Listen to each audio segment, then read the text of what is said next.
When Sheikh Zayed returned to the Qasr Al Hosn in 1966 as the ruler of Abu Dhabi, it was quite a different place to the rudimentary fort he'd left as a child. Now it was surrounded by a white outer palace, which you can see behind me, which Sheikh Zayed had built in the 1940s. While Sheikh Zayed had lived at the fort, Sheikh Zayed chose not to take up residence here, but it became his official seat of power from which he began to transform the country at a rapid rate. In his endeavors, he was ably supported by his right-hand man, Ahmed bin Khalifa al-Suwaidi, whose former office, pictured here, has been restored to look as it would have done in the days when Sheikh Zayed was ruler. Another of the rooms leading off the inner courtyard was a library and archive that was managed by Egyptian historian Dr. Mohammed Morsi, assisted by a team including German author and historian Frauke Heard-Bey, who sat down with me in her lovely garden and shared some of her experiences during that time. Well, I came to Abu Dhabi in 1967, which now seems a very long time ago. But why? Because my husband David has already been here for 4 years. Before that, he came in '63 to work for an oil company, the oil company that was ADPC, that was exploring for oil onshore. They had already found some oil. They exported it in first in '63, '64. Anyway, so that was a company that was searching for oil on all the Abu Dhabi mainland. Yeah. When I came to Abu Dhabi, David had moved from the desert 1 year previous. The company had its headquarters, its head office in Bahrain, and when they found oil and then started to export it, it was quite correctly right that Sheikh Zayed said, well, now first of all you change the name of the company to Abu Dhabi Petroleum Company, and you move your office and the people who had until then lived in Bahrain. The families had lived in Bahrain, and only the bachelors were in a place called Tarif, which was a bachelor camp. In '66, all the families were moved to a place, to a compound of 36 bungalows that the company had got built, they came from Bahrain, and they moped and moaned as loud as they possibly could, and as long as, because in Bahrain they lived in rented accommodation, some in between the date palms, and they had everyone had a different place, and it was all very nice, and they went to the beach where the ruler had a beach for foreigners and so on, all very a good expat life. So when I came in '67 in November via Bahrain, where David had fetched me from the airport, and we had 2 days or so in Bahrain, so I could also see what, this little the Ain Bahrain, and then we came at that time with the DC-3 to Abu Dhabi to an airfield which was a subcar and a dirt track, and the company sent a car to fetch myself, the two of us, and my luggage and so on. And then I arrived in this bungalow, which was lovely. There was not a blade of green, but oh, no, there was actually. David had. They had in front and back a walled, not very big, but a walled place which was just sand. Yeah. And David had actually spread budgerigar seeds, and they had sprouted. Oh, wow. And so there was here a blade and there a blade.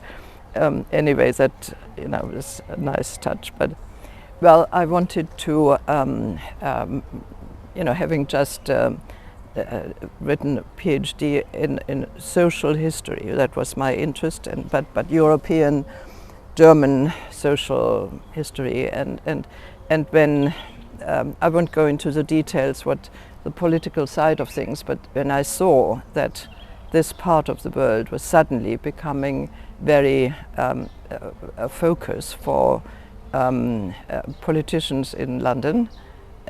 The rest of the world also maybe, but certainly, you know, what was happening in the Gulf, this declaration in '68 that the Wilson government decided to, you know, pack up and go from this part as well, was a bombshell, and not at all, and alhamdulillah, it was a very problematic thing, and in consequence, people came to take interest in this area. First of all, of course, media. I mean, in those days it was journalists, and was the people from the FT and Times and so on, and they keep coming, and Richard Johns from the FT and others, and one also met these people, and they one realized that things were happening here very fast and changing, and at the same time the oil exports were going up. ADMA was exporting, ADPC was exporting, and one could imagine, and everybody knew, that this society would be changing, and people would suddenly be very much better off than yesterday, and it would, you know, gradually change, not gradually, very fast. And I was interested in how this changed, and I could see that the media had an interest, and they would come every so often and sometimes notice things that were irrelevant, whereas someone who lives here all the time notices quite different things. But also I wanted to find out about the society. I had come here fairly unprepared. I had not studied in any detail anything about Islam. I had not prepared myself to, you know, take note of what was happening here. But I was learning very fast, and the reason why this was possible was because I found out that there was one place in town where somebody had already collected a lot of books and articles and things about the Middle East, about this part of the world, and this was the Center for Documentation, which was founded in 68, and I then joined. I couldn't say I joined, I went there to use whatever material I could find. Somebody had told me there is something, go there. And what I found was a room with the director, Dr. Mohammed Morsi Abdallah, an Egyptian historian, and a local person who then became a minister, and an Omani who was here because in Abu Dhabi they had quite a few exiles from Oman who were opposed the, you know, Zayed bin Taimur's rule. So, and they were sometimes very well educated because they had already been outside Oman. And anyway, in typical German fashion, I said, you know, these books need to be also organized as a library, and otherwise the books might disappear. And so Dr. Morsi said, well, why don't you do it? And so I did, and that was the beginning of my function there, and that was the beginning of 39 years of working in this thing, which grew and grew. We moved from that building, we then took the upper floor, and I then had my office upstairs, and then we took this and that. And the other part in this, in the old fort was, I mean, the fort had been the center of government, the center of, and where the ruler lived, and also the very old part of it was obviously built as a sort of refuge if there was danger in the past. But the way that Sheikh Zayed had reinvented the fort was in the 40s, and that was, you know, he had made like a palace around it, the fortress in the middle and then the palace around it.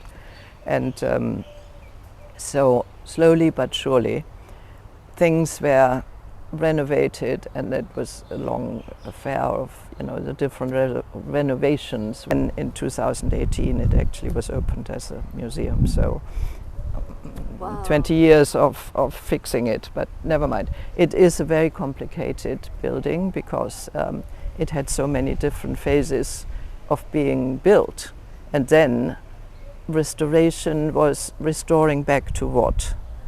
And that was the big question, which period was the leading period for restoring it back.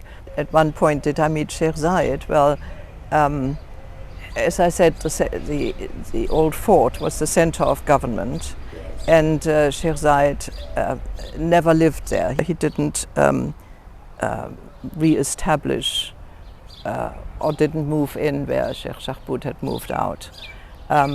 So one didn't meet him on a daily basis if one was going in there. He was found where he was, and people went to him. But he's the press officer, and of course the Rais Diwan, who was Ahmed Khalifa Suwaidi at the time, was there. He had an office, but they came and went, and other people.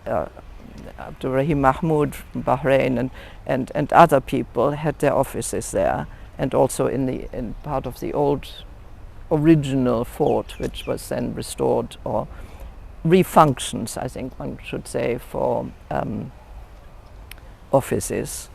But everybody who was looking for Sheikh Zayed, or had people coming from the desert, or with or without their falcons or whatever, had come in a Land Rover, or people who came from Beirut wanting to, present their latest plan for whatever they wanted to do, and they all, when they came to the fort, and then they were informed, oh, Sheikh Zayed is here, or he's there. And where was he spending most of his time, in Al Ain, or? No, Sheikh Zayed was also on the building sites, and of course also in Al Ain, and his cousins who were in the process of themselves building their palaces, and they offered it for him to use and so on. So eventually Sheikh Fatima actually moved into a place which is now the area where Sheikh Hamdan bin Zayed has his palace. And that was, it was fluid. I mean, Sheikh Zayed never built the big palace like some of the, other sheikhs in Doha. I think he fancied locations by the sea, or in the desert, or on an island, and so on. And what was then being built didn't fuss him. The palaces that then, during his long rule of 38 years, obviously became more and more sophisticated, beautifully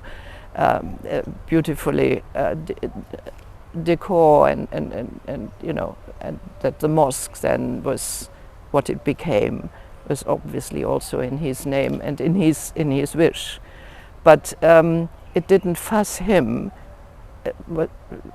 If a place was just good and just there, basically, as long as it was in the area, on the place that he liked, and so obviously when people were wanting to meet him, it was in quite different places. Time to where time. did you meet him? Well, then the first time I suppose we met him at a horse racing, one of the Eids, and that was very soon after I came. I think it was the thing. There's a horse race, there's Eid, and it's there and there, and we all went there. And Sheikh Zayed was there, and got very, I didn't shake his hands. He couldn't shake the hands of everybody was there, but one saw him, and one saw him interact also with the winners with their horses. They came up, and there were men and women. There was a little sort of tribune, a little, tiered seating, shaded seating area. Yes, and Sheikh Zayed was sitting there with the people who would just happen to be with him at the time. But it was very informal. And on other Eids also, we then met him when I started going into the fort on one of the Eids, I suppose, in about 1970 or 69 or 70 or so. Then he was receiving people at the old fort outside. There's what they now have, the majlis on the right there. And that's where he received people, and everybody went up and everybody shook his hand, and that was, and of course very few women, but if there were, why not? And I certainly felt, since I'm working here, and it seemed absolutely normal that I would say. And from then on, I suppose every Eid we went to congratulate him on Eid, and yeah, I mean, then met him many times. Like? I mean, did he have an amazing presence? I mean, he was. Yeah, I mean, people say he was charismatic, but yes, I mean, some people are also very easy to meet, and charisma is maybe overstating it. He was just very easy to meet, and also interested, and I suppose was also forgiving if one's Arabic wasn't up to, and it's very difficult to, the local Arabic is again quite more difficult than what one had then acquired and learned and so on. So local people between each other may be very much more difficult than, but anyway, he would, I mean, I've been sitting next to him at lunch and next to him on the floor at dinner, and yeah, or opposite or whatever, and yeah, you realize that he is interested enough also to wait for one's Arabic to sort of come out and find the right words, and yeah, it just was. Also, we have seen him in situations where he really enjoyed fun, he enjoyed laughing, and yeah, it was always a privilege to be close to him and to be able to talk to him. And yeah, it's, I don't want to describe all the situations where it was up on a mountain or in the desert. Where was he happiest? Was he happiest in the desert, do you think? Or yeah, the first few years, in the first few years that he was a ruler, it was every winter the whole family would go to the desert, and that's where we met once in the desert. In the Al desert? No, just in the desert in between. Yeah, coming from Al, and they spent days, I don't know, weeks, probably not weeks, because he was a ruler and things had to be done, but the family and everybody enjoyed that, and they lived in tents, but by that time more sort of what we call Pakistani tents, which were taller and bigger and had lovely sort of inside printed, colored, whatever, hangings and so on, were probably more difficult to say when you see it only with light from a tilly lamp. But yeah, that was, and hunting. I mean, to go hunting, it was without the family. That was the other thing. But that very soon turned into going hunting in Iran in the beginning, and then later in Pakistan. And anyway, going falcon hunting, that was the extension of this ritual almost, that in the winter you're outside. And I think you find the same, I read about it and I heard about it in Kuwait as well, that in the winter the families all went to outside the town and set up their probably more and more sophisticated places to be in nature. And so Sheikh Zayed was probably happiest always, and also by the sea.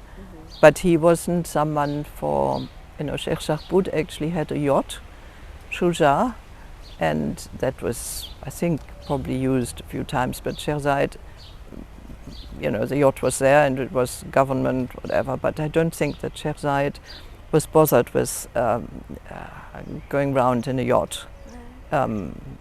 He was much more the desert person, and hunting and also what grows in the desert, and the idea of preserving what is in the desert was very, very soon something that became really important. And if you run over a hedgehog or a hare, you are in for it. It was a law that this was forbidden, and anyone hunting, absolute no-no. That must have been quite hard for some people who were actually in the habit of, they all have, in the first time, people were carrying their rifle as a status symbol or whatever. Yes. What they could have hunted with, I have no idea, but even to try would have been a no-no as far as Sheikh Zayed was concerned. Because I think what had been around in the desert was, in the first instance of people acquiring more precise weapons and so on, much of it, everywhere on the peninsula, was shot and eaten, and sometimes for sport also. That's what the oryx in the south all disappeared. And that he realized, and he very soon reacted and said that is an absolute forbidden. In your opinion, who was he and what was he about that makes him such a memorable person for so many people? Well, that's a very tough question. What made Sheikh Zayed a memorable person for me personally? Well, I had a chance to interact. We had, as also David, often on his own, and then he came back and told us all about it. But if you know someone who is very special, of course you remember. And once we met Sheikh Zayed on top of Jebel Hafid, but that's another story. and across the mat where there was a fantastic spread of lunch, and one of the other, Sheikh Surur, actually mentioned the guest who is now the king of Bahrain, but he was then the crown prince, and he was very close to Sheikh Zayed and came very often, and the lunch was given for him up on this parking space on top of Jebel Hafid, and he happened to be there, and Sheikh Surur, I think, said to Sheikh Hamid, she has written a book, and what's the book about, and have you written anything else?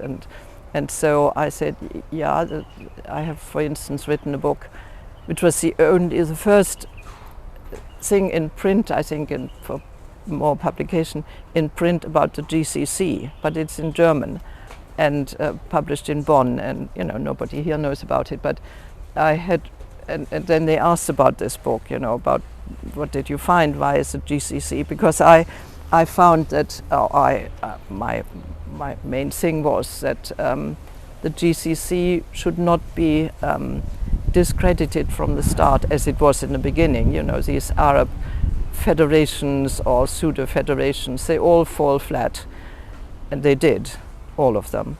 And the GCC is not a federation, but nevertheless an Arab effort of doing things together. And I had the impression that I wrote about it, that from what I had learned and written about the individual members of the GCC, they have so much in common that this will last. And hopefully it will even flourish very much, but in any case it will last, and for this and this and this reason. And so, we talked about this, and Sheikh Zayed then went into a spiel of, what government is all about, and so on. I mean, it was absolutely fascinating.